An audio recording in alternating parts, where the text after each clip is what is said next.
the constitutional theorist's lot is not a happy one.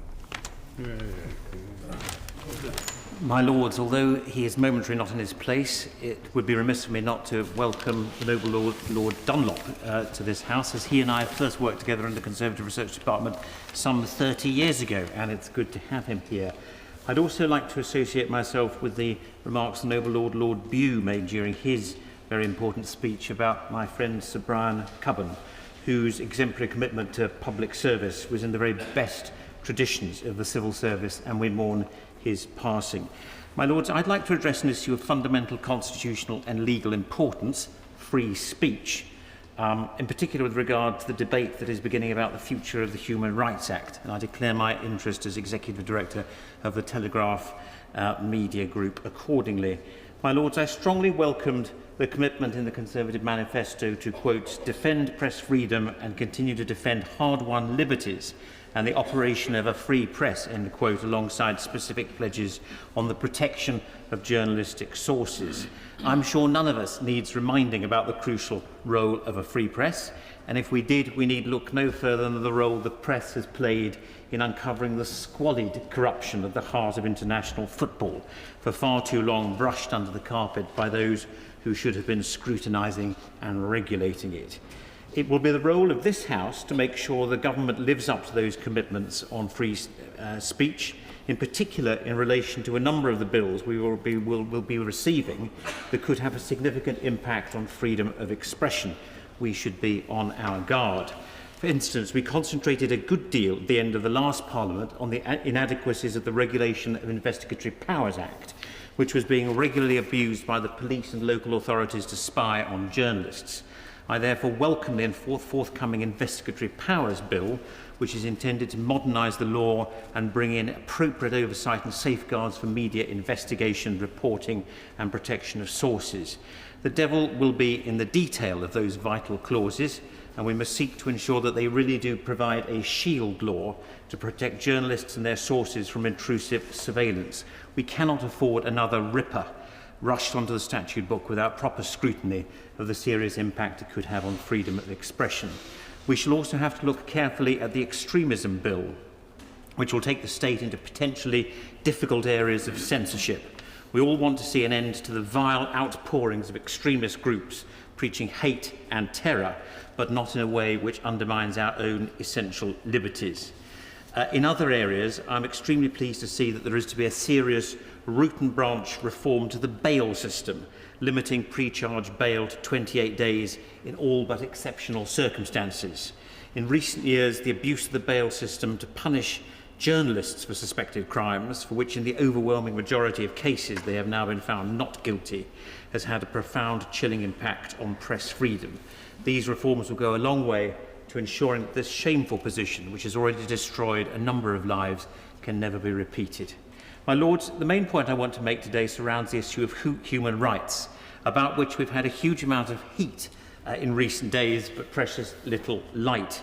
Indeed, it's dismaying that so many lobby groups are already trying to skew what should be a debate based on the facts by wholly erroneously, in my view, linking Labour's Human Rights Act, which I believe to be a constitutional nightmare, to the maintenance of the fundamental freedoms which are every Briton's birthright. The truth is that we enjoyed them long before the Human Rights Act came along, and we will continue to do so long after it goes, as I believe it must, at least in its current form. As I made clear in a debate in this House back in May 2011, I'm an unashamed admirer of the ECHR, which was established, as we've heard, after World War II to limit the power of the state, something as a Conservative I wholeheartedly support. And over the years, great good has come from the Convention, which has helped keep the peoples of Europe free and also been a beacon of liberty for others in the world who do not enjoy the freedoms we do.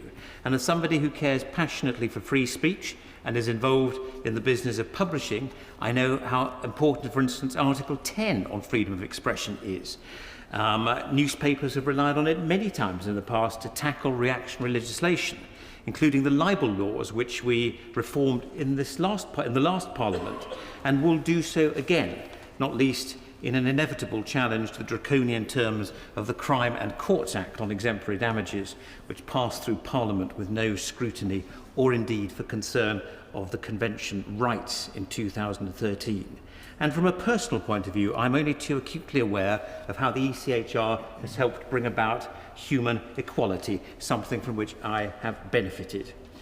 The truth is that the ECHR was a fundamental part of our lives long before 1998, when this Act changed everything.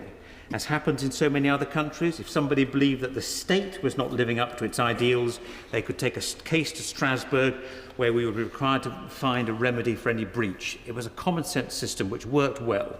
It ensured that we maintain our fundamental human rights, that the courts could not be overruled, and that Parliament remained sovereign. It was the Human Rights Act that reversed this constitutional settlement, not the ECHR. My Lords, I know there were many who were disappointed that the grace of speech contained no immediate commitment to legislate to repeal the HRA. I was not. I think it was a mark of great wisdom by the government and an understanding that the damage that had been done by the Act is so far-reaching and so complex that it will take time to work out how to undo it. Indeed, one of the problems we have is that the Human Rights Act was in fact put on the statute book without enough rigorous consultation or scrutiny, and with accompanying rhetoric that this was merely a piece of technical and tidying up legislation which could make it easier for people to take the government to court. The white paper accompanying the bill said that it would, in line with the wishes of the architects of the Convention, simply, quotes, enable people to enforce their Convention rights against the state. But that was not the case. Legislation went far further than that, and by making the courts public authorities with a duty to enforce Convention rights, as well as importing Strasbourg jurisprudence into our legal system, ushered in a constitutional revolution. My Lords, if this fundamental change to our parliamentary and legal system was foreseen by its architects, it was never revealed, and that is one reason why it should go. And if it was foreseen, and all this had happened by accident, then that is another reason why change is essential. I won't go into the whole area of privacy, where I saw at first hand how the warnings that my noble friend the Lord Wakeham gave this House about the way that the Human Rights Act would allow the courts to usher in a general law on privacy went unheeded. But that is now exactly what we have. My Lords, in his brilliant lecture at University College in December 2013, the former Lord Chief Justice, the noble and learned Lord Judge, dissected with great rigour the problems that have emanated from the manner in which we incorporated the ECHR. He said, I quote, "Thomas Jefferson would have forecast that this assertion of judicial power was inevitable. He wrote in 1820 that it is, quote, a very dangerous doctrine to consider the judges as the ultimate arbiters of all constitutional questions." Unquote. He was worried that the Constitution would become, in his words, a mere thing of wax in the hands of the judiciary. Well, addressing those issues today, he would, I believe, Thomas Jefferson, that is, have applied them to the Human Rights Act. My Lords, I think undoing this mischief is one of the most serious issues facing this Parliament. It will take time to tackle. Let us have a serious consultation before legislation is brought to us, but let us ensure that it is a consultation based not on prejudices and myths, but on facts. The Human Rights Act is nothing to do with our fundamental rights, which will long outlive a piece of constitutional vandalism. Listening to the contributions on the